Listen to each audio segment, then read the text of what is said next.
আজকে আমি তোমাদের সাথে 26th রামাদান ব্লগ শেয়ার করছি। আর এই পাইনাপল জুসটা খেতে এত মজা হয়েছে, ট্রাস্ট মি। আর বানানোটা এত সহজ, এটার রেসিপিটা আমি ভিডিও শেষে তোমাদেরকে বলে দিচ্ছি। সো স্কিপ না করে পুরো ভিডিওটা দেখে ফেলো। আসসালামু আলাইকুম এভরিবডি, দিস ইজ সাদিয়া আর তোমাদের সবাইকে ওয়েলকাম করছি আমার আরেকটি নতুন ব্লগে। দেখতে দেখতেই শেষ হয়ে যাচ্ছে রমজান মাস। পবিত্র এই মাসটা শেষ হয়ে গেলে মনটা খুবই খারাপ হয়ে যায়। আর তোমরা বলো তো এই জিনিসটা কি? এইটা হচ্ছে অরিগানো, আমার নিজের হাতে বানানো। আমার ছাদের অরিগানো গাছটা মাশাআল্লাহ এত বড় হয়ে গেছে আর এত সুন্দর ছড়িয়ে ছিটিয়ে হয়েছে, দেখেই মনটা ভালো হয়ে গিয়েছে। খুব বেশি দিন হয়নি, মাত্র অল্প কিছুদিন আগেই আম্মুর বাসা থেকে আমি ছোট্ট একটা অরিগানো চারা এনে লাগিয়েছিলাম। আর দেখতে দেখতেই ছোট চারাটা এত বড় হয়ে গেছে, মানে বিশাল আকৃতির যেটাকে বলে। তো আমি সবগুলো পাতা কেটে তারপর খুব ভালোভাবে ধুয়ে আমি এগুলোকে ড্রাই করে নিয়েছি। ড্রাই করার পরে মাশাআল্লাহ গুঁড়োগুলো এত ঝরঝরে হয়েছে আর ফ্লেভারটা না একদম অক্ষুণ্ণ ছিল, ট্রাস্ট মি। আমরা সুপার শপ থেকে যে অল্প একটু অরিগানো কিনে আনি সেটাতে আমি তেমন কোনো ফ্লেভারই পাই না, অথচ এটা ড্রাই করার পরে এত সুন্দর ফ্লেভার হয়েছে।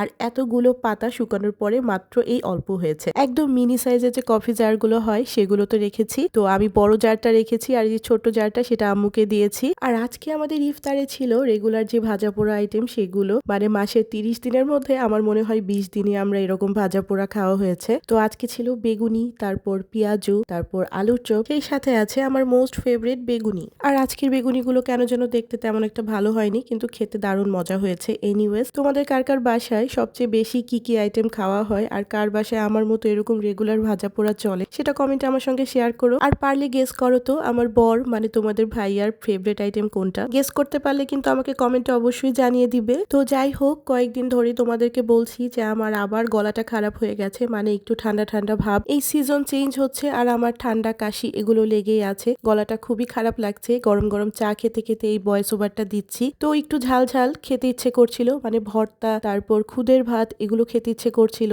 তো আমার শাশুড়ি মা আর আমি মিলে এগুলো করেছি, মানে আমার শাশুড়ি মা খুদের বউ ভাত রান্না করেছে, সেই সঙ্গে শুটকি ভর্তা, মরিচের ভর্তা এগুলো বানিয়েছে মা। আর আমি করেছি আলু ভর্তা আর মিষ্টি কুমড়ার এই ভর্তাটা করেছি ফর দ্য ফার্স্ট টাইম। এটা আমি কক্সবাজারে গিয়ে খেয়েছিলাম, বেশ ভালো লেগেছিল, তো আমিও ট্রাই করেছি। তো তোমরা এই খুদের বউ ভাতকে তোমাদের এলাকায় কি বলো বা কখনো কি ট্রাই করেছো কিনা আমাকে কমেন্টে জানিও কিন্তু। তো আমরা সবাই একসঙ্গে বসে ইফতার করছিলাম। আসলে ইফতার কখনো একা একা করা যায় না, পুরো ফ্যামিলি নিয়ে ইফতার করার মজাই আসলে আলাদা। আজকাল প্রায় দেখছি সোশ্যাল মিডিয়াতে যারা ফ্যামিলি থেকে দূরে আছে বা অ্যাব্রোডে আছে তারা খুবই আফসোস করছে এই রমজান মাসে যে ফ্যামিলির সঙ্গে ইফতার করতে পারছে না। তো আল্লাহ তাদের সবাইকে তাদের ফ্যামিলির সঙ্গে ইফতার করার তৌফিক দান করুক, এই দোয়া রইল। গলা দিয়ে শব্দ বের করার জন্য আমি একটু জিঞ্জার টি বানিয়ে নিয়েছি ইফতারের পরপরই, সেটা এনজয় করছিলাম। আর তার একটু পরে আমি যে পাইনাপল গুলো আগে কেটে রেখেছিলাম সেগুলো আমি ব্লেন্ডার জারে দিয়ে দিয়েছি, সাথে দিয়েছি পরিমাণ মতো পানি আর আমার স্বাদ অনুযায়ী দিয়েছি চিনি, বিট লবণ আর নর্মাল লবণ। তারপর ব্লেন্ড করে নিয়েছি আর ট্রাস্ট মি এটা খেতে অসাধারণ মজা হয়েছে। আর আমার যেহেতু ঠান্ডা আমি আইস অ্যাড করিনি, তোমরা এটাতে আইস অ্যাড করে খাবে। আইস অ্যাড করলে এটা খেতে আরো বেশি মজা লাগবে। এটা ট্রাই করে আমাকে জানিও কিন্তু, ভিডিওতে লাভ রিয়েক্ট দিয়ে সুন্দর একটা কমেন্ট করে দিও। আর যারা ফলো দিতে ভুলে গেছো তারা আমার ফেসবুক পেজটি ফলো দিয়ে দিও আর ইউটিউব চ্যানেলটি সাবস্ক্রাইব করে দিও। আমি ইউটিউব চ্যানেলের লিঙ্কটি কমেন্ট বক্সে দিয়ে রাখছি। এই পবিত্র মাসে বেশি বেশি করে আল্লাহর ইবাদত করো আর তোমাদের দোয়ায় আমাকে শামিল করো। আজকের ভিডিওটা এখানেই শেষ করছি, ইনশাল্লাহ দেখা হবে নেক্সট আরো একটি ভিডিওতে। সেই পর্যন্ত আল্লাহ হাফেজ।